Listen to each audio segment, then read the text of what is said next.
¿Y si la imagen que siempre has tenido de la casa de Jesús estuviera equivocada? No un hogar amplio, no un taller de carpintería como muchos imaginan, sino una vivienda tallada en la roca, humilde, oscura y silenciosa, en una pequeña aldea de Galilea. Hoy vas a entrar en ese mundo y, cuando salgas, probablemente nunca volverás a leer los evangelios de la misma manera. Cierra los ojos. Estás a punto de atravesar una puerta que no se ha abierto en 2000 años. El año es aproximadamente el 20 después de Cristo. El lugar, una ladera de piedra caliza en la Baja Galilea. La aldea, Nazaret. Su población, quizá unas 400 personas. La casa a la que estás entrando no es la que la mayoría imagina. Está excavada en la misma roca, parte cueva, parte vivienda construida, y la familia que la habita está compuesta por un tectón, un constructor, su esposa y un hijo de unos 20 años. ¿Qué aroma llenaba esa casa? ¿Qué sonidos los despertaban antes de salir el sol? ¿Qué contemplaba el hijo de él, constructor, cuando bajaba la mirada y veía sus manos endurecidas? Hoy vamos a entrar. Pero antes de volver atrás en el tiempo, veamos cómo sabemos lo que sabemos. En 2006, la arqueóloga Yardena Alexander excavó una pequeña vivienda bajo el Centro Internacional Marán, en Nazaret. 2 habitaciones, un patio central y una cisterna tallada directamente en la roca madre, todo perteneciente al siglo I, en tiempos de Jesús. Pero eso no fue lo único.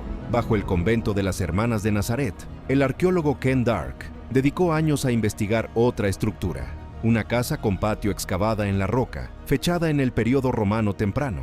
Una de sus habitaciones sobrevivió hasta su altura completa, con una entrada original tallada en la piedra y restos del suelo de yeso calcáreo. Más tarde, ese lugar fue venerado por cristianos bizantinos y cruzados, lo que apunta a una antigua tradición que vinculaba esa vivienda concreta con la Sagrada Familia. No estamos hablando de conjeturas. Estamos hablando de casas excavadas del Nazaret de Jesús, y no se parecen en nada a lo que la mayoría de nosotros había imaginado. Olvida la casita de madera de las ilustraciones religiosas. Olvida la vivienda de ladrillo aislada. Las casas de Nazaret estaban parcialmente abiertas en la ladera de piedra caliza. La roca local, blanda, conocida como nari, permitía excavar hacia el interior, dejando paredes naturales de piedra que luego se reforzaban con piedras del campo y mortero de tierra mezclado con paja. Nazaret era pequeña, quizá unas 50 casas distribuidas en unos 4 acres, pero no era un lugar aislado. La ciudad de Séforis, que el historiador Josefo llamó el ornamento de Galilea, quedaba a solo 1 hora caminando. Era un importante centro grecorromano, con mercados, edificios públicos, teatros y continuos proyectos de construcción. Volveremos a ese punto. Por ahora, vamos a seguir un solo día dentro de esta casa, desde el instante en que Jesús abría los ojos al amanecer hasta las estrellas que veía desde la azotea al caer la noche. Cada detalle apoyado en la arqueología, cada escena acercándote un poco más a la vida real que él vivió. Empecemos donde comenzaba cada jornada, antes del amanecer, en una habitación excavada en piedra. Lo primero que percibes es la oscuridad, casi absoluta.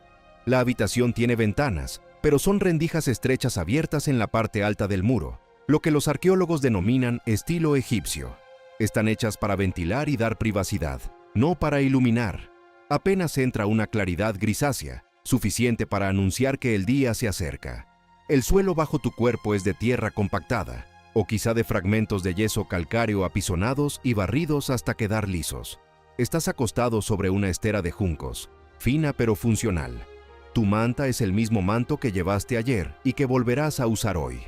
En la Galilea del siglo I, la prenda exterior servía para 2 cosas. Chudepi, Tora incluso protegía ese uso.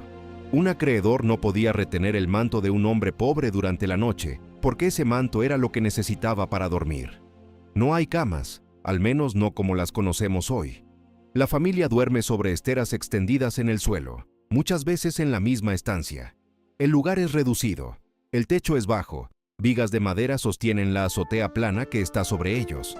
Las paredes forman una mezcla desigual, roca madre natural allí donde la habitación fue excavada en la ladera, y piedras del campo unidas con barro allí donde la roca ya no continuaba. El aire huele a tierra, piedra y humo. La lámpara de aceite de oliva de la noche anterior dejó una capa de hollín que parece pegarse a todo. Estas lámparas eran pequeñas, cabían en una mano y daban más humo que luz. una sola llama temblando dentro de un recipiente de barro. Eso era todo el alumbrado. En el sitio de las hermanas de Nazaret, los arqueólogos hallaron una habitación que conservó hasta su altura original. La entrada tallada en la roca sigue visible. Aún permanecen fragmentos del suelo de yeso calcáreo. Si hoy te colocas en ese espacio, estás de pie donde una familia del siglo I despertaba. Ahora imagínalo hace 2000 años. Un joven se mueve sobre su estera. Su manto lo cubre del frío de la mañana. La habitación está fresca. Los muros de piedra caliza guardan todavía el frío de la noche. Se levanta casi en penumbra y se prepara para comenzar el día. Aquí es donde cobra vida lo que relata Lucas 2:51. Descendió con ellos a Nazaret y les estaba sujeto. No en grandes salones, no en espacios de honor, sino en una habitación oscura excavada en la roca, donde obedecer significaba levantarse antes del amanecer para trabajar. Pero nadie permanecía dentro demasiado tiempo. En cuanto la luz era suficiente, la vida se trasladaba al centro de toda casa de Nazaret. Cruza la puerta y todo cambia. El patio está abierto al cielo. Al fin, luz. Fin, aire. Las habitaciones interiores servían para dormir y guardar cosas. Aquí era donde la vida verdaderamente ocurría. El primer sonido que se oye es la molienda, el roce constante de piedra contra piedra. Una mujer, quizá María, está en el molino de mano triturando cebada para hacer harina. Ese sonido era el despertador del mundo antiguo. Comenzaba antes de salir el sol y seguía hasta que hubiera suficiente harina para el pan del día. Todos los días, sin excepción. El pan no duraba, y el pan era supervivencia. Mira a tu alrededor. El suelo del patio es de tierra apisonada o de un pavimento de piedra rudimentaria. Pegado a un muro hay un horno de barro en forma de cúpula llamado tabún. Cerca, tinajas de cerámica guardan grano, aceite y legumbres secas. Cestas de juncos cuelgan de clavijas de madera para mantener los alimentos lejos de las plagas. Quizá una cabra esté amarrada en un rincón. Las gallinas escarban entre el polvo, y en el centro, o excavada en la roca, junto al borde, está la cisterna. Esta era la infraestructura más importante de la casa. Un depósito con forma de campana, de al menos 3 metros de profundidad, excavado en la piedra caliza. Allí se recogía el agua de las lluvias del invierno, conducida desde la azotea plana a través de canales de piedra. Antes de entrar en la cisterna principal, el agua pasaba por una pequeña cámara de sedimentación donde se asentaban el lodo y los residuos. Las paredes de la cisterna estaban cubiertas con yeso hidráulico, una mezcla avanzada de cal, ceniza y cerámica triturada para evitar que una sola gota se perdiera en la roca. El agua no llegaba por tuberías, no existía un grifo. Cada gota que esa familia bebía, con la que cocinaba o limpiaba, procedía de la lluvia que había sido recogida y almacenada. La cisterna del sitio del Centro Internacional Marán presenta exactamente ese diseño. Cuando los arqueólogos la excavaron, encontraron la ingeniería de personas que comprendían que el agua era vida. El patio también era el lugar donde las mujeres pasaban la mayor parte del día, trayendo agua desde el pozo de la aldea por la mañana, moliendo grano, horneando pan en el tabún alimentado con estiércol seco o pulpa de aceituna, hilando, tejiendo, a veces en la azotea donde había más luz, cuidando a los niños y preservando la pureza ritual del hogar conforme a la ley judía. Los sonidos del patio, la molienda, los niños, los animales, las voces que llegaban desde las casas vecinas, y los olores, el pan recién hecho, el humo, el aceite de oliva, el olor fuerte del combustible de estiércol, definían ese mundo. Ese fue el mundo de María, día tras día, durante años. Pero el patio no era el lugar donde Jesús pasaba la mayor parte de sus horas despierto. Lo que hacía para vivir y el lugar donde lo hacía va a cambiar para siempre, la forma en que lo imaginas. Durante 2000 años lo hemos llamado el hijo del carpintero. Y lo imaginamos dentro de un taller de madera, con aserrín en el suelo, muebles tomando forma y vigas recién cortadas. Pero eso nace de un problema de traducción. La palabra griega utilizada en Mateo 13:55 y Marcos 6:3 es tectón. Y tectón no significa exactamente carpintero, significa constructor. Un artesano que trabajaba con madera, piedra y a veces metal. Un constructor general, en términos modernos. Ahora piensa en el paisaje de la Baja Galilea. La madera era escasa, las colinas eran rocosas, no boscosas, pero la piedra caliza estaba por todas partes. La misma roca nari, blanda, que permitía a las familias abrir sus casas en las laderas, también ofrecía el material principal para construir. Los estudiosos calculan que 9 de cada 10 trabajos de un tectón galileo implicaban piedra, no madera, labrar bloques, alinear esquinas, levantar muros, construir casas y estructuras públicas. Jesús no fue principalmente un carpintero de madera, fue cantero y constructor. Imagínate su lugar de trabajo, no un taller limpio y silencioso, sino una obra en construcción. Bloques de piedra en distintas fases de labrado, cinceles de hierro y herramientas de bronce colocados sobre un banco bajo al estilo romano. Los artesanos de esa época a menudo trabajaban sentados. El polvo de piedra caliza flota en el aire y atrapa la luz de la mañana. El golpe del hierro sobre la piedra resuena por las colinas. Las herramientas eran muy valiosas, el hierro era costoso. El equipo de un tectón, azuela, cincel, mazo, sierra de mano, plomada, taladro de arco, solía pasar de padre a hijo. No eran simples herramientas, eran herencias familiares, y trabajo no faltaba. Séforis, el ornamento de Galilea, estaba a solo 4 millas de Nazaret, más o menos 1 hora a pie. Cuando Herodes Antipas empezó a reconstruirla como capital alrededor del 4 a.C., puso en marcha uno de los proyectos de construcción más grandes de la región. Un foro, calles pavimentadas, edificios públicos, un teatro. Jesús creció en medio de ese auge constructivo. Él y José, casi con seguridad, caminaron hasta Séforis para trabajar. Allí debieron encontrarse con funcionarios romanos, comerciantes griegos y obreros venidos de muchas partes del Mediterráneo. Ese mundo cosmopolita tocaba la aldea cada día, y eso cambia por completo la forma en que leemos los evangelios. Cuando Jesús dijo, «Todo el que oye estas palabras mías y las pone en práctica, es semejante a un hombre prudente que edificó su casa sobre la roca», no estaba hablando de forma poética, estaba usando el lenguaje de su oficio. Él sabía perfectamente lo que implicaba construir sobre roca y lo que significaba hacerlo sobre arena. Había trabajado con ambas realidades. Cuando los salmos decían, «La piedra que desecharon los edificadores ha venido a ser la principal del ángulo», Jesús escuchaba eso como lenguaje de su propio mundo. Los edificadores, los tectones, su gente, su oficio. ¿Qué veía Jesús cuando miraba sus manos? Callos, no por astillas, sino por sujetar piedra. Cortes dejados por los cinceles. Polvo incrustado en los pliegues de las palmas. Las manos de un constructor. Detente un instante e imagínalo. Polvo de piedra. Manos endurecidas.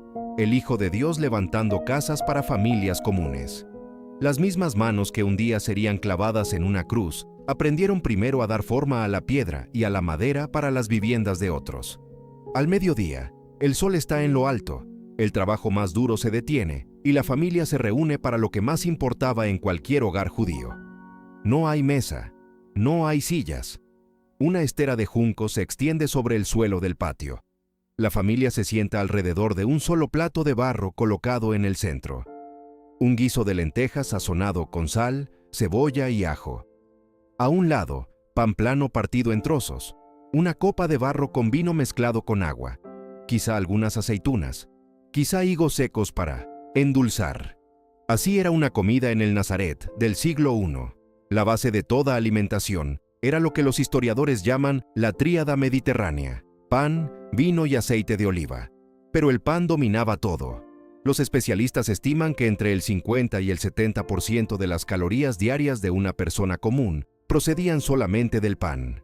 En hebreo y arameo, la expresión comer pan equivalía sencillamente a decir comer. La mayor parte del pan en Galilea se hacía con cebada, densa y ligeramente amarga, el cereal de los pobres. El pan de trigo era un lujo reservado para ocasiones especiales. El pan se horneaba cada mañana en el tabún del patio porque no se conservaba. Más allá del pan, la dieta era modesta. Legumbres como lentejas y garbanzos aparecían en guisos y purés. Entre las verduras había repollo, puerros y hierbas silvestres. Las frutas, higos, dátiles y uvas, solían secarse para conservarse durante todo el año.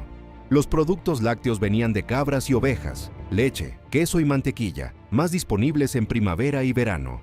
El pescado del mar de Galilea era habitual, especialmente en el sábado. Pero la carne era poco común. Cabra, cordero o pollo llegaban a la mesa solo en fiestas o celebraciones sacrificiales. Durante el resto del año, la proteína provenía de las legumbres y del pescado ocasional. El análisis de huesos hallados en la región confirma lo que la arqueología sugiere. Los habitantes llevaban una alimentación baja en proteínas y fuertemente basada en vegetales. Se comía 2 veces al día, una comida ligera al mediodía y una comida más abundante y compartida al anochecer. Pero antes de comer, sucedía algo esencial. El cabeza del hogar pronunciaba una bendición. Y Jesús conocía esas palabras de memoria. Las oyó cada día de su vida. Las repitió él mismo incontables veces. La bendición sobre el pan. Bendito eres tú, Señor Dios nuestro, Rey del universo, que haces salir el pan de la tierra. Después de comer, una oración más extensa, el Birkat Hamazón, la acción de gracias posterior a la comida, agradecía por el alimento y por la tierra. Cada comida era un pequeño acto de adoración. Cada bendición recordaba lo mismo: el pan viene de Dios. Cuando Jesús enseñó a sus discípulos a orar, «Danos hoy nuestro pan de cada día», no estaba usando una imagen poética. Estaba hablando de una necesidad literal. El pan era supervivencia, el pan era la comida, y el pan venía de Dios. Y cuando en la última cena Jesús tomó el pan, dio gracias, lo partió y lo entregó a sus discípulos, estaba haciendo algo que había repetido miles de veces antes. La última cena no fue un rito completamente nuevo, fue la transformación de una práctica vivida toda la vida. Cada comida de su existencia lo había preparado para ese momento. Ya vimos lo que Jesús comía, pero aún nos falta un lugar por recorrer. El sitio, donde dormía, oraba y miraba las estrellas. Cuando el sol comienza a caer, la familia no vuelve a las habitaciones interiores y oscuras. Suben. La azotea de una casa en Nazaret era plana y funcionaba como un espacio de uso diario. Su construcción era simple, pero efectiva. Vigas de madera, normalmente de sicómoro o ciprés, se colocaban sobre los muros a unos 2 metros de distancia. Sobre esas vigas se extendían esteras superpuestas de caña natural. Encima de la caña, los obreros aplicaban una capa gruesa de tierra enlucida, de entre 10 y 15 centímetros, mezclada con ceniza y cal. Después la compactaban con un rodillo pesado de piedra hasta dejar la superficie firme y lisa. El resultado, según un especialista, se sentía más como un camino que como el techo de una casa. Un parapeto bajo rodeaba el borde, exigido por la Torá en Deuteronomio 22:8 para evitar caídas. La gente pasaba mucho tiempo en sus azoteas. El peligro era real y los usos eran muchos: secar alimentos, higos, uvas, grano al sol, trabajar, hilar, tejer, aprovechar la luz que faltaba dentro de las habitaciones, dormir. En los meses más cálidos del verano, la azotea era el lugar más fresco para descansar y también para orar. Cuando necesitabas estar a solas, subías. Las habitaciones del interior eran pequeñas, oscuras y compartidas. La azotea ofrecía cielo, brisa y silencio, un espacio para encontrarte con Dios. Cuando cae la tarde, imagina la escena. El cielo cambia de azul a púrpura y luego a negro. Las estrellas aparecen una a una, luego por miles. No hay contaminación lumínica, no hay electricidad, solo los cielos antiguos en toda su inmensidad. El resplandor de las lámparas de aceite titila en los patios vecinos. A lo lejos, en el horizonte, brillan las luces de Séforis. Se oyen los grillos. Las voces flotan en el aire quieto. Tal vez desde otra azotea escuchas las palabras del Shema, Shema Israel, Adonai Eloheinu, Adonai Echad. Oye, Israel, el Señor, nuestro Dios, el Señor uno es. Esa era la oración central del judaísmo, ordenada en Deuteronomio 6. Estos mandamientos que hoy te doy estarán sobre tu corazón. Hablarás de ellos cuando estés en tu casa y cuando andes por el camino, cuando te acuestes y cuando te levantes. Cuando te acuestes, cuando te levantes. Cada noche y cada mañana, durante toda una vida, Jesús pronunció estas palabras en esa azotea bajo esas estrellas. En Hechos 10 leemos que Pedro subió a la azotea para orar. Eso no era extraño, era lo normal. La azotea era el lugar del encuentro con Dios. Imagínalo. El día ha terminado. La aldea guarda silencio. Y sobre una azotea en Nazaret, el Hijo de Dios levanta la vista al cielo, mira sus propias manos y ora. Oye, Israel, el Señor nuestro Dios, el Señor uno es. Y luego, una vez por semana, todo se detenía. Todos los ritmos hacían una pausa. El tiempo mismo se volvía sagrado. Viernes. El sol toca las colinas del oeste y el mundo cambia. Encienden lámparas de aceite, más de lo habitual, marcando el inicio del tiempo santo. La familia se reúne en el patio. La mejor ropa, esteras limpias, una comida superior a la de cualquier otra noche de la semana, quizá pescado del mar de Galilea, verduras preparadas con especial cuidado. El sábado ha llegado. Desde ese momento hasta la puesta del sol del día siguiente, todo trabajo cesa por completo. No se muele, no se construye, no se transporta nada, no se comercia.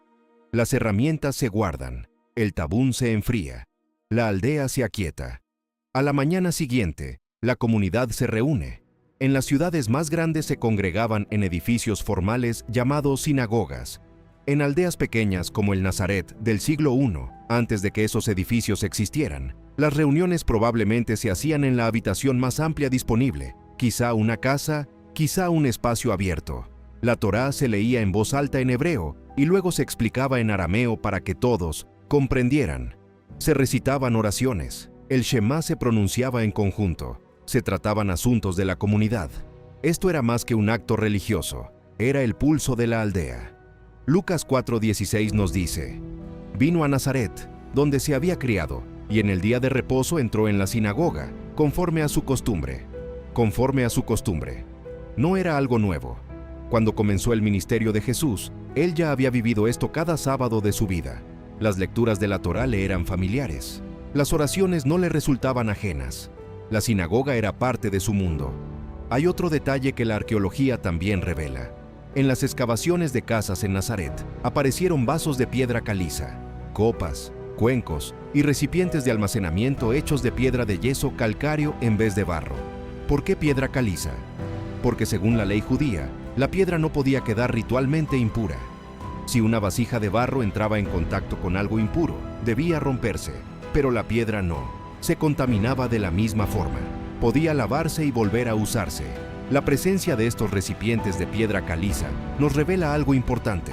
Las familias de Nazaret no solo eran humildes, eran devotas, hacían un esfuerzo extra y probablemente pagaban más con tal de conservar la pureza ritual en sus hogares.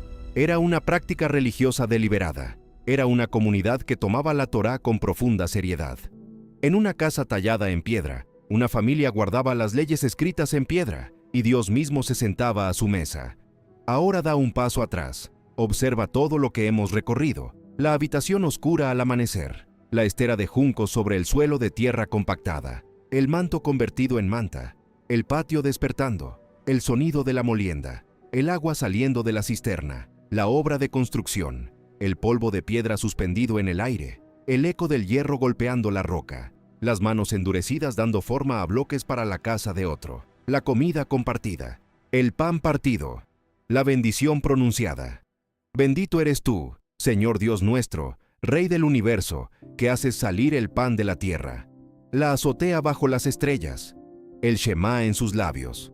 Oye, Israel, el descanso del sábado, la reunión comunitaria, las vasijas de piedra caliza elegidas con cuidado.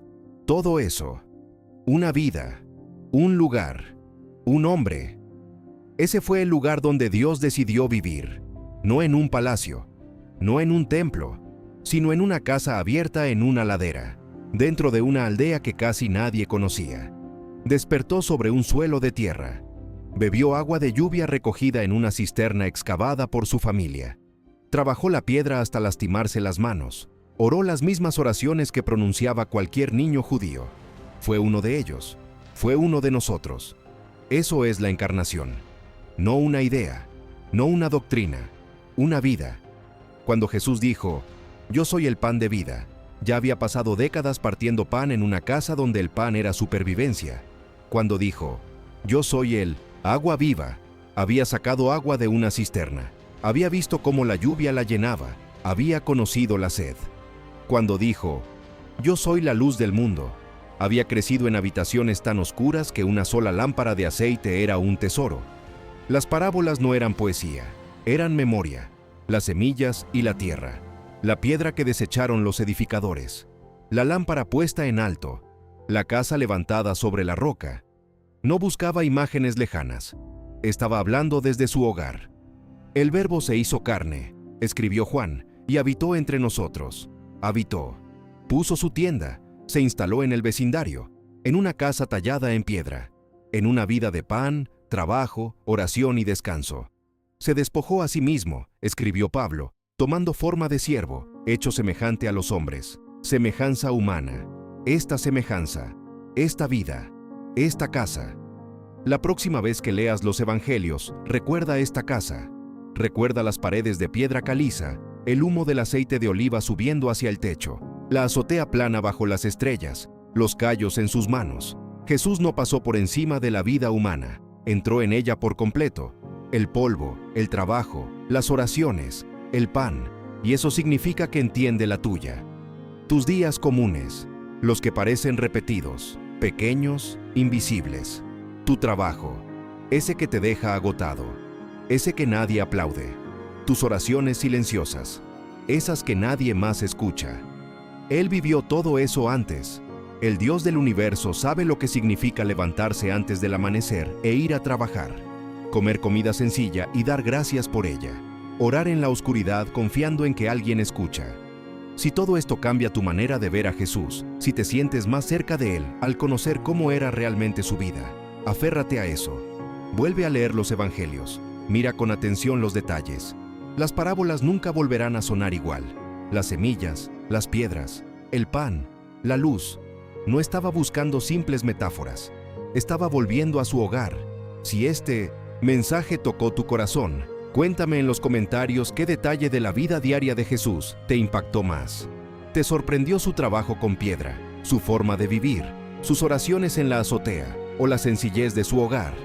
Quiero leerte y saber qué parte de esta historia cambió más tu manera de verlo.